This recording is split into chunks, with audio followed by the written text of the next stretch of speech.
Alright, what's going on, guys? There's been a hot topic going around in the Elden Ring community, basically even before the game launched, dealing with a core aspect of Souls games that some people think Elden Ring absolutely butchered, and others who are happy with the new changes. And that of course is all the controversy around Elden Ring PvP, which is something we've talked about many times here on the channel, even going so far as to start a petition to FromSoftware with a bunch of other creators, which was for the most part successful, but failed to address many of the root issues Elden Ring has with PvP. And after the recent gameplay trailer of Shadow of the Erdtree, and learning many more details about what it'll be bringing to the game, we're left with one final chance for the PvP to be saved. However, part of the new information we got about the DLC was a FromSoftware press release that seems to destroy the chances of the primary thing we were hoping for, and could be the last nail in the coffin that kills the PvP for good. So we're going to break that down today and talk about what, if anything, the DLC could do to revive the PvP and utilize the full potential that Elden Ring has. So as we get into that today, if you want to stay up to date on all things Elden Ring DLC, go ahead and hit that subscribe button, and now let's begin.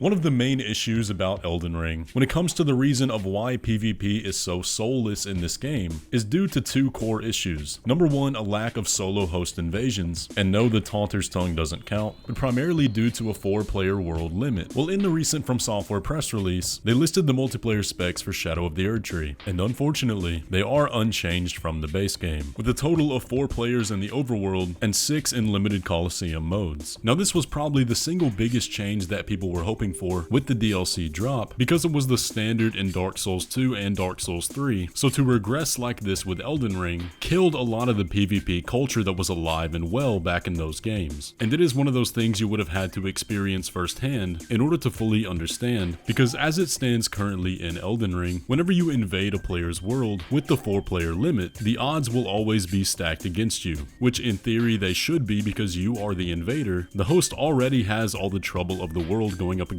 them, and you are adding another element to that. But here's the thing, with as much open space as Elden Ring has, the majority of the time when you invade somebody who's playing multiplayer with their friends, they're in a situation where they're not actually engaging with the world around them, and have the opportunity to stand their ground against the invader, which normally ends up being either a 2v1 or a 3v1, with the extremely rare chance of having 2 invaders in the world at the same time. So this forces every player to be taking the situation extremely seriously, and for lack of a better term, playing the game incredibly sweaty, which is just not fun for anybody involved. So the typical invasion in Elden Ring becomes a contest of who can abuse the most broken build, or a scenario of what's called a gank squad, where the host and summons jump the invader with little to no chance to retaliate. And if you've been playing Elden Ring PvP over the last 2 years, then you know exactly what I'm talking about. Back in Dark Souls 3, the system was almost perfected, with a healthy ecosystem of different covenants, players that were summoned into the world to help the host, to help invaders, to secure an area, or to play as a boss in the Ring City DLC. And every one of those players was rewarded for their actions with helpful and valuable covenant items that could be turned in for special weapons, armor, or spells. And with the 6-player limit involved, what this did was guarantee that there was always going to be a balance, with help for each side coming in intervals as long as the players could survive long enough. What this did was integrate multiplayer into the world and lore in ways that felt organic, not intrusive to the overall experience, and worth your time to engage with. But since Elden Ring has removed pretty much any fabric that caused PvP to be an organic experience, we're left with a player base of new players who did not experience the multiplayer in the past games, that now vehemently hate invaders, believe they should not be part of the game at all, and argue that the only point of an invasion anymore is to ruin somebody else's day. And the sad part is, they're right. Since Elden Ring has removed any reward for doing invasions, aside from an otherwise easily obtainable rune arc, there technically is no point to doing invasions, aside from the thrill of the hunt, which initiated players from the past will want to participate in, but new players may see as pointless. It was actually funny that I found the fight club you're seeing on screen today, because it reminded me of the past, and how much fun fight clubs used to be, back with the 6-player max, and this one just felt so sad and soulless in comparison, through no fault of the players or the host, but I just knew that if any other player were to get summoned into this world that started with Elden Ring, they would have no idea what's going on here, and would probably just treat it like any other invasion, getting killed immediately for breaking the rules.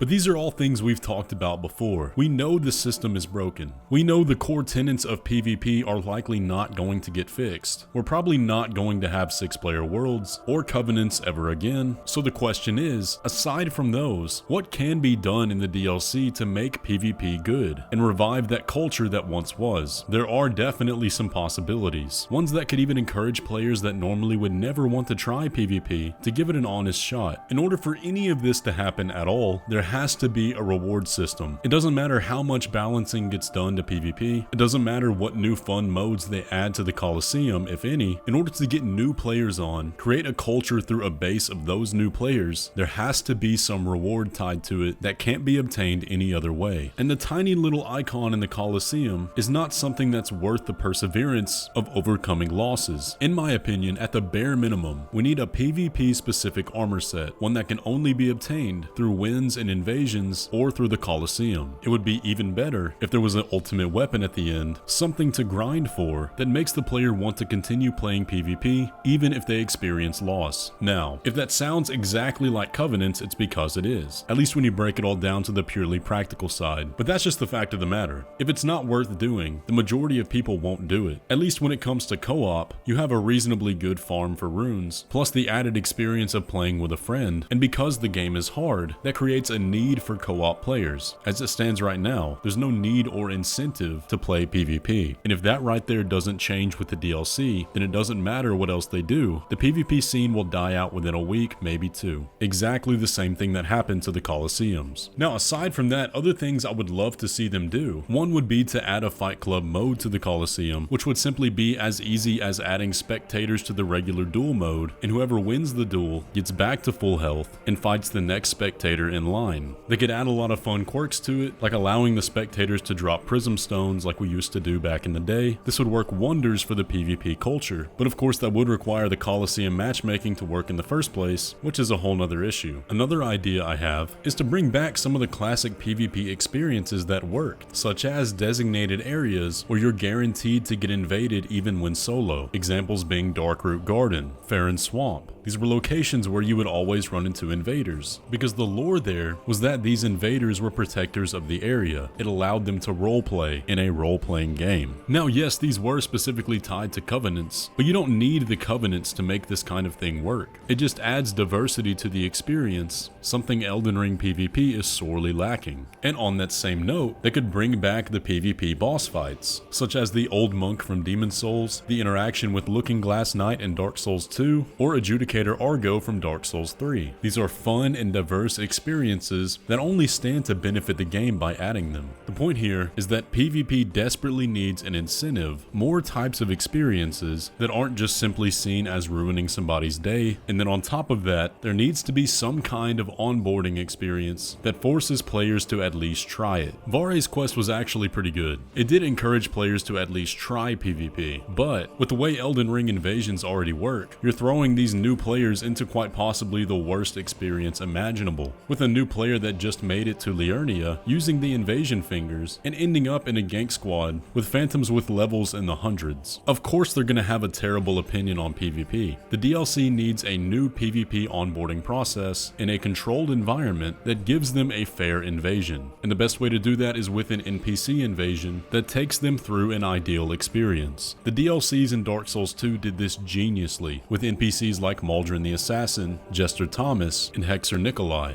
So even if we're not going to get 6-player worlds like we all wanted, there are still a lot of options to help revive PvP. And it's as simple as doing things the past games did that have already been proven to work. Because in reality, with the DLC adding so many new weapons, armors, and ways to play, people are going to want to use them in PvP. But if the core experience is going to remain as poor as it is now, then that's really going to be a shame. Because as I've said from the beginning, Elden Ring has more potential than any Souls game ever before to have an incredible PvP experience. Yet as it stands right now, it's got one of the worst. And I would hate to see that continue into the DLC. But anyways though guys, that is going to pretty much do it for the video. Let me know what suggestions you have down below that could help revive PvP aside from 6-player worlds. With that though, if you enjoyed today's video, be sure to leave a like on it and subscribe if you're new around here, and I will catch you in the next one.